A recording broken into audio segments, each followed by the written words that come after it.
All right, what's up, folks? Complete set review for the starter collection of Foundations. That's right. This is not the main set. That set review is already on YouTube. All right. The set you buy in booster packs is the main set. This is a starter set. It's like 140 cards in its own box, meant to be a starter product. Great product, by the way, also. But it has a lot of cards in it that'll be legal in standard. So we're reviewing them all because they're a big deal. They'll be legal in standard for the next 5 years. So there are no draft ratings here. And the ratings here are all for standard because that's what the set is for. And we're going right in. And make sure you like, comment, subscribe, support the content if you like these. A lot of work goes into this. This is my second round of set reviews for this set. I still have more to do. So please hit the like button, all right? I love y'all. But remind you, we're brought to you by Cool Stuff Inc. is proud to sponsor Jim Davis. We offer great deals on card games and more. Get a free token featuring Jim Davis and take 5% off your next order if you use the code JIM5 at checkout. CoolStuffInc.com. Cool stuff in stock. All right, so we're coming in with Adaptive Automaton. 3 mana for a 2/2. This is your vanilla creature type matters lord. So if you have an octopus deck or a homunculus deck and you need a lord for it, this card will do it for you, all right? That being said, the rate here is really bad. You choose a type, buffs the team. 3 mana for a 2/2 lord with upside isn't really good enough. So one without upside, not really good enough. This is a fun card to have in the toolbox for like, I want to build a warlock deck. Cool, you know? But as far as playable, you know, playability and constructed goes, just not there. There's better options for sure, just not good enough. Basilisk Collar, it's a cool reprint. 1 mana for an equipment, gives a creature death touch and lifelink, equips for 2. This is a card often seen to turn a death touch creature, a pinging creature into a machine gun. So if your creature can deal damage here and there, you can go shoot your creatures, yada, yada, yada. In my only commander deck, I put it on Goblin Sharpshooter and everyone cries, right? Commander stuff. Look, commander stuff, yay! But yeah, big card commander. This card saw some play in standard back in the day, but it was alongside Stoneforge Mystic to go find it, and then Cunning Spark Mage, which was a pinger that had haste. Neither of those cards are currently in standard, so without those effects, probably won't get there, honestly. It would need some specific case to see play. A creature that pings things, you know, lifelink mattering, whatever else, equipment mattering and stuff. So probably not really there. Might find a home at some point during its 5 years run in standard, but overall, mostly a card for commander players. Cultivator's Caravan. A little Kaladesh reprint here. 3 mana for a vehicle, crew for 3, tap for mana of any color. Just not good enough on rate. You know, if you're looking for a mana rock, I guess, in your standard deck, but you're probably not, honestly. And there might even be better options at this point, so it's not really good enough. Whoa! Holy moly. Good lord. There are some weird cards in this set that are like pretty iconic, big, crazy cards. Omniscience is in this set. Progenitus is in this set. Those are in the main set. And now we see Darksteel Colossus here in the starter set. Now, a lot of his product is meant for newer players, right? And if a newer player opened this card, you'd probably shit your pants. Like, 11 mana, trample, indestructible, can't ever kill it, goes back in your deck, awesome art. But like, what are you doing with this card in standard? You know, like, I don't really know. There are ways to give it haste and stuff like that, or sneak into play with like Smuggler's Surprise. But this is the OG. This is not Blightsteel Colossus, the one-shot hit machine, all right? This is Darksteel Colossus, the original gangster. Without the one-shot kill aspect of it, they're just better boom booms, you know? There's no, like, you know, Metalworker in standard either. So, it's cute, but overall, I don't think this is really going to do much. It is important to note that I guess it is an anti-decking mechanism, but I don't know, it's cool. You know, like I love the card, but Diamond Bear. 2 mana for a 1/3 artifact. Choose a color, or if you can't spell the color, gain 1 life. This is like a limited, you know, a starter card to teach players about life gain and nothing more. Expedition Map. This is actually a big one. So this card's obviously a modern staple alongside Tron Lands and Urza Saga. Now going into Pioneer for the first time. So you find Lotus Field with it or whatever. It's kind of cool. And it's standard. There's much less to do with it in the smaller formats, but it's a powerful card. Giving any color the access to the Fist effect is pretty good, and it's kind of cool. Kind of cool to see. A card's in my cube. It's just a fun build-around card that can do cool stuff, and that's that. Felden's Cane, also a really, really old artifact. So one mana for an artifact that can shuffle your graveyard to your library. Good lesson for newer players. As a newer player, this card might look really appealing, right? You get 20 cards back into your deck. Wow. Yeah. That's great, right? But unless you're literally about the deck, this card doesn't do anything. You're not drawing a card. You're not getting those cards back immediately. So good lesson for newer players. And if it's a mill deck, this can save you from it, I guess. Fire Shrieker. This is just a way to teach new players about Double Strike. Gate Colossus. So one of the other gate payoffs. It's a pretty good one. 8 mana for an 8/8. Has affinity for gates. Can't be blocked by creatures 2 or less. And then most importantly, whenever a gate enters, this can go from your graveyard to the top of your library. So you can just keep playing it over and over again. It's a mid-tier gate payoff. It's not great. It's not Gatebreaker Ram. It's not Gates Ablaze. But it is pretty good. And mostly didn't see much play because of those better options. In the absence of those options, this card might be good enough. So if it's a gate deck, this card will probably be in it. I can't go for the throat. It can't cut down. It can't kill it with burn spells. And we'll keep coming back as the game goes on. It's a cool card, honestly. I'm a fan. Gilded Lotus. 5 mana for a Lotus that makes mana every turn. It's a big card. If there's ways to untap it or if artifacts matter, it could maybe do things in standard, but this is more of like a go big commander card, realistically. Goblin Firebomb. It's a common that's not even playable in draft. Not that there isn't a draft in this set. Hedron Archive. Kind of a big card, actually. 4 mana for an artifact, makes 2 mana. Pay 2, sack it, draw 2 cards. This card saw a good amount of play. I actually won the Star City Players Championship playing this card. Thank you. I know, thank you. So it has a pedigree. And then ramping twice is great. Ramping in non-green is pretty cool. And then cashing in for cards later is also pretty cool. So it's a card that's a little bit narrow. But it is definitely a reasonably powerful card that can do pretty good things if the deck calls for it. Cool to see it back. Mazemind Tome. Listen, they might have banned Reckoner Bankbuster, but Mazemind Tome is a good card. 2 mana for an artifact. Pay 2, tap, draw a card. Has 4 page counters on it, sacrifice it and gain 4. And then you can also tap a Scry as well. You shouldn't do that as much as people do, I think. You really want to try and draw cards if you can, but this is like a really good standard power level card.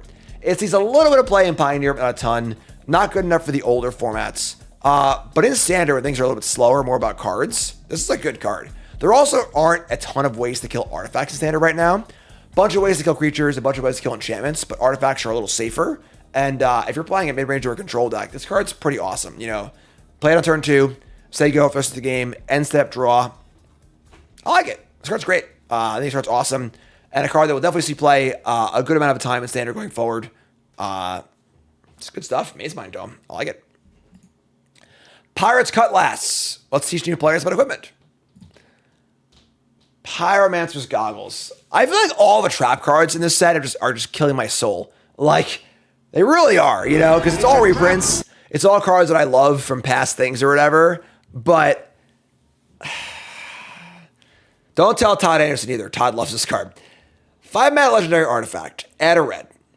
When it's spent to cast an instant or sorcerer spell, copy that spell, choose new targets. I also love this card too.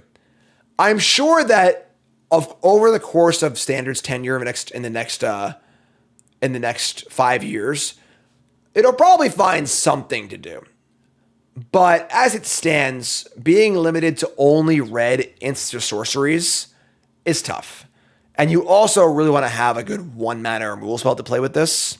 So you can go this, tap it, cast Strangle, kill 2 things, say go, Fiery Impulse, whatever.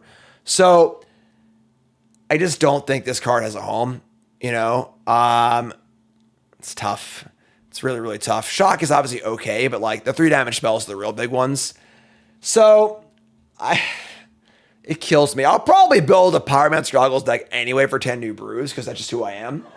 But yeah, it makes me sad. I'm just gonna take it off screen now because I'm getting sad about it. Pyromancer's Goggles. Ramos Dragon Engine is next. 6 mana for a 4/4 flying dragon. Cast a spell, put a counter up each of Ramos's colors. Root 5 counters from it, make double Wooburg once a turn. This card is just very bad. I don't know what to tell you. Like, if you have some way to dump a bunch of counters on it, you make a bunch of mana, sure. I'm sure there's combos with it in Commander and stuff. But as far as competitive one-on-one standard goes, this card's pretty bad. Sword of Spyglass, cool. Kind of like Negate, kind of like Duress. Cool safety valve to have in standard. Not particularly powerful, but good if you want it in your sideboard. It's cool to have. Soulclad Lantern. Take everything I just said about the last card and say about this card. Steel Elkite, another cool reprint from Mirrodin second time around, Reborn or whatever. 6 mana for a 5/5. Wait, this card's from Mirrodin proper, actually. Right? From original Mirrodin? Yeah, original Mirrodin. Old school. 6 mana 5/5 flyer, +2 to Fire Breathe. Pay X, destroy each non-land permanent mana value whose controller was all combat damage by this turn. Activate once a turn. This card, it actually saw play back in the day. Mostly like vintage with in Tinker decks or Mishra's Workshop decks. Because like if it costs 2 or 3, you can kill all their stuff. It was Scars of Mirrodin? Okay, never mind. Yeah, I mean, not really good enough, I don't think. It's a dragon. It's an artifact. If somehow those things matter, sure, but it's just not really good enough.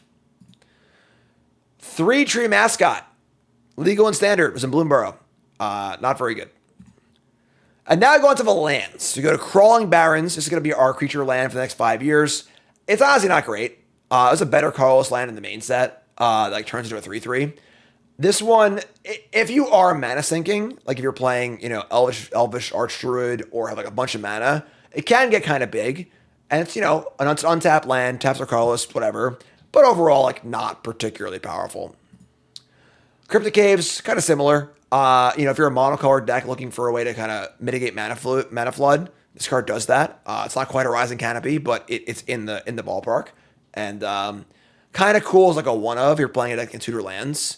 If you're flooding, which is kind of cool too. So it's a cool card to have in the toolbox. A lot of his set is just like cool cards to have in your deck building toolbox. This is one of them for sure. Demolition Field goes into the negate, duress sort of like perfect magic card to have, not overpowered, good answer, good safety valve. I wish it was Field of Ruin, honestly, because I just like Field of Ruin better. It's an older card.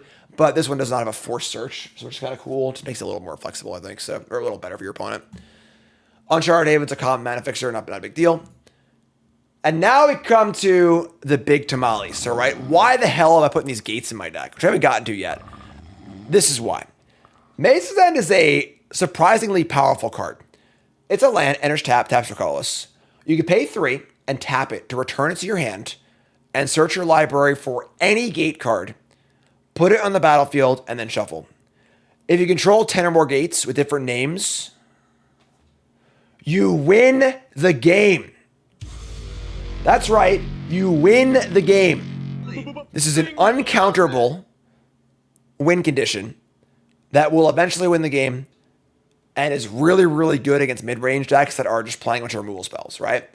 So the question, of course, is there enough gate support to go along with it?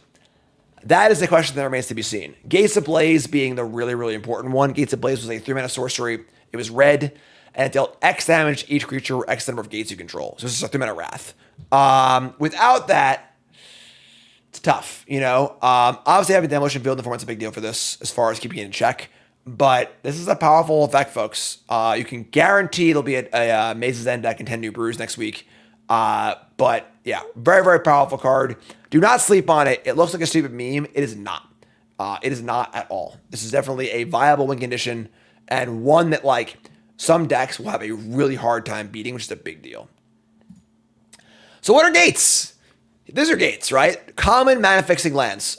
They just come in tap for 2 colors, and they have the gate subtype. Obviously, you would not want to play a common EDB tap land normally, but when you're playing payoffs for it, you do. Simple as that. So not much to see here. There are 10 of them, 1 for each pair. And of course, you need to play a lot of them for Maze's End. There is also another gate in standard. Thran Portal is your 11th gate. So if they were to kill one of your gates or whatever, you could find another 10th one. I believe those are the only gates in standard though. Unfortunately, in formats like Historic and stuff, there are a bunch of other awesome gates. Like Baldur's Gate and stuff. Don't have those in standard, but maybe in a future set. We don't know. But those are the gates.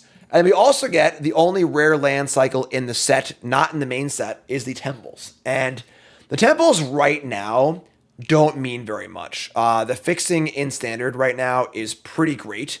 And obviously you also have a surveil lands, which are just strictly better than these in most scenarios. There are some scenarios where, like, if you are playing a combo deck, where you need to have a certain card in your deck. So for example, if you're playing Say Its Name and Altanac, and you're playing one, actually, it doesn't matter because it goes to graveyard too. But whatever. You get my idea though, where if you're playing some sort of card you want to tutor out of your deck, and it needs to be in your deck, and you surveil it, you might need to keep it, or you might just lose it or whatever, whereas these will put it back into your deck. So they're not strictly worse than the surveil lands, but for the most part they are. So these are kind of whatever. They're really, really, probably the worst land cycle in standard, but that might not be true for the next 5 years.